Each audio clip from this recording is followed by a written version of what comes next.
우리가 해야 할 실질적인 일과 마음 하방하기.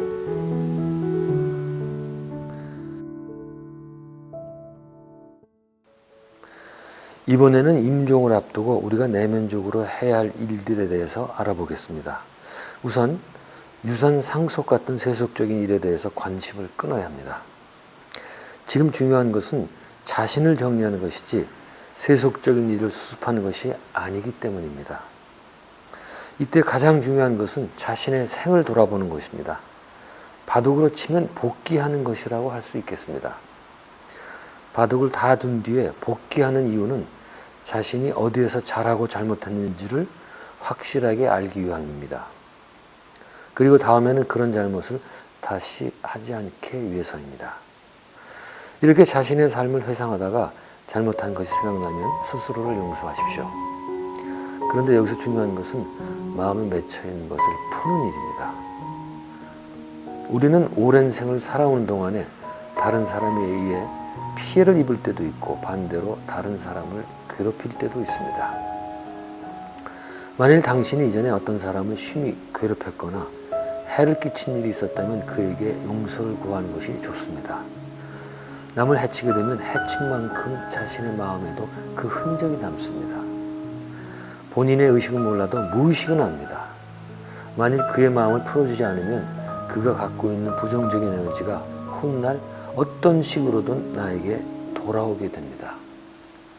그에게 진심으로 용서를 구하면서 자신의 마음에 맺힌 게 있다면 그것도 반드시 풀어야 합니다. 만일 그 사람이 이미 죽었거나 도저히 만날 수 없는 상황이라면 어떻게 하면 좋을까요? 그때는 자신의 마음속에서 진심으로 용서를 구하십시오. 그 사람을 만나서 직접 용서를 구하는 것보다는 못하겠지만 이렇게라도 해야 자신의 업보가 가벼워지는 법입니다. 이때 중요한 것은 진심으로 해야 한다는 것입니다. 진심을 담아 용서를 구하면 내가 그동안 얼마나 생명의 법칙에 위배되게 살았는지 잘 알 수 있습니다. 이 정도만 알고 가도 큰 소득이 아닐 수 없습니다. 이것과 함께 자신이 받은 피해에 대해서도 깊이 생각해 보아야 합니다.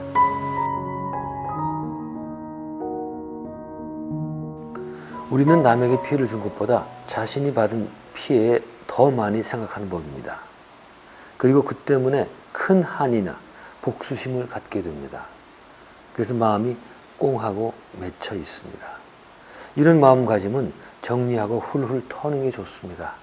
왜냐하면 이런 마음은 몸을 벗은 다음에도 그대로 가져가기 때문입니다. 사실 상대방도 어쩔 수 없는 상황에서 그런 일을 했는지도 모릅니다.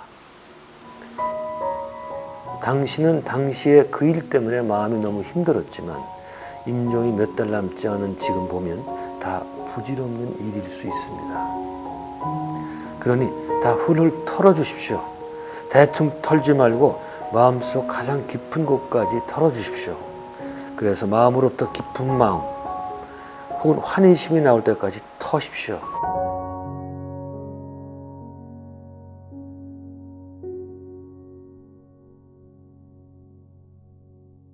그러다 보면 눈물이 나옵니다. 참회 눈물이 나는 것입니다. 자꾸 울고 싶어집니다. 그럴 때는 마음 끄우십시오. 우는 것보다 우리 마음이 더 정화되는 방법은 없습니다. 흘린 눈물만큼 여러분들의 영혼은 더 깨끗해집니다.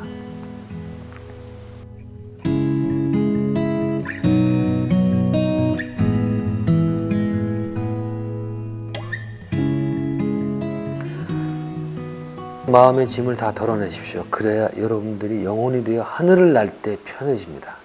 여기서 마치 비행기가 이륙할 때 짐이 없을수록 나는 것이 수월해진 것과 같은 이치를 하겠습니다.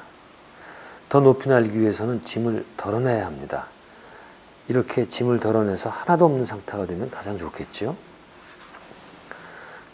그러니까 풀고 또 푸십시오. 마음을 놓으십시오. 살아생전에는 이런 일을 하기 힘들었겠지만 지금은 이번 생의 기간이 얼마 남지 않았으니 털어내기가 훨씬 쉬울 겁니다.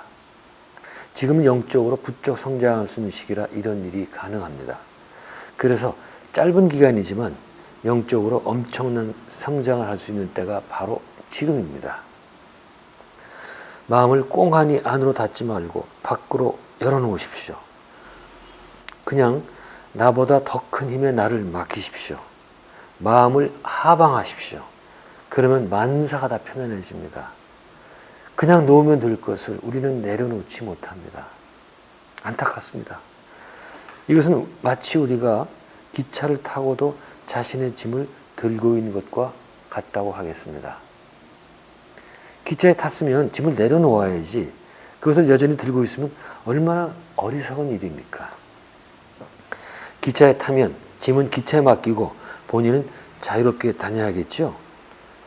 짐을 내려놓으면 기차가 알아서 다 운반해 주지 않습니까? 마음도 마찬가지입니다.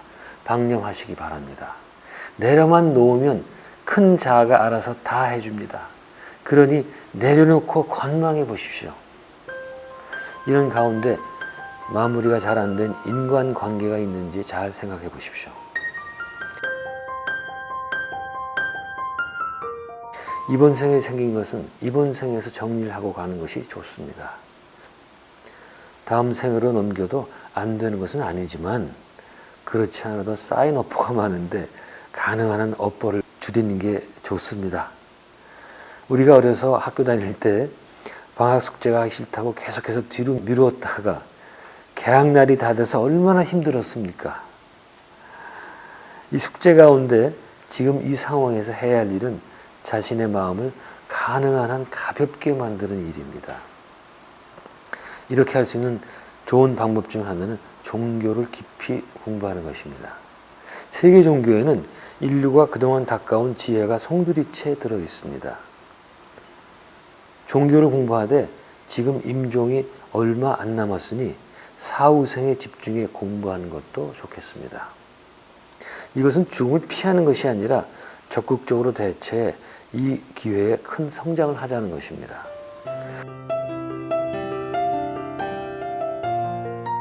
이렇게 준비하다 보면 가슴속에서 우러나온 소리를 들을 수 있습니다. 이것은 아주 자연스러운 현상입니다. 자신의 깊은 내면 속으로 들어가면 반드시 만나는 소리가 있습니다.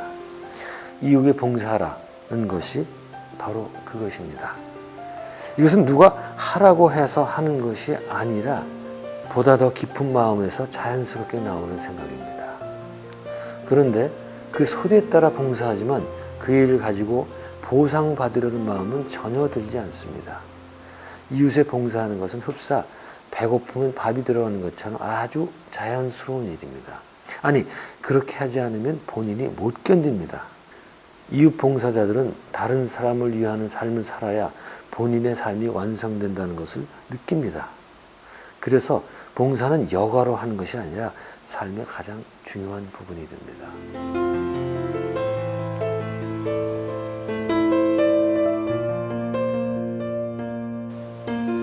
주위를 한번 둘러보십시오. 자신이 집에 있던 병원에 있던 봉사할 일이 반드시 있습니다. 가족들이 있고 의료진들이 있어 본인이 할 일이 없을 것 같지만 분명히 당신이 할 수 있는 일이 있습니다. 당신처럼 인간의 삶과 죽음 문제에 눈뜨니만이 할 수 있는 일이 있습니다. 만일 당신이 병원이나 요양원에 있다면 주위 환자들에게 빚을 줄 수 있습니다. 그 환자들은 대부분 생의 활기를 잃고 죽음이 다가오는 것을 막연하게 두려워하고 있을 겁니다. 이럴 때 당신이 그들과 체험이나 지혜를 공유한다면 그들에게 크나큰 힘이 될 것입니다. 당신 같은 사람은 아무 일 하지 않더라도 그곳에 있는 것 자체가 그들에게 큰 위로와 의지가 됩니다. 그렇게 그들을 도우면 그것으로 끝난 것이 아닙니다. 당신은 그 몇 배로 보답을 받습니다. 이것이 사랑과 봉사의 비밀입니다. 이 세계는 내가 준 만큼 돌려받는 것이 아니라 그보다 훨씬 많이 돌아오게 되어 있습니다. 왜 그럴까요? 상승작용이 일어나기 때문입니다. 하나가 둘이 되고 둘은 넷이 되고 넷은 16이 됩니다. 사랑과 봉사의 효과는 이렇게 기하급수적으로 늘어납니다. 여기까지입니다.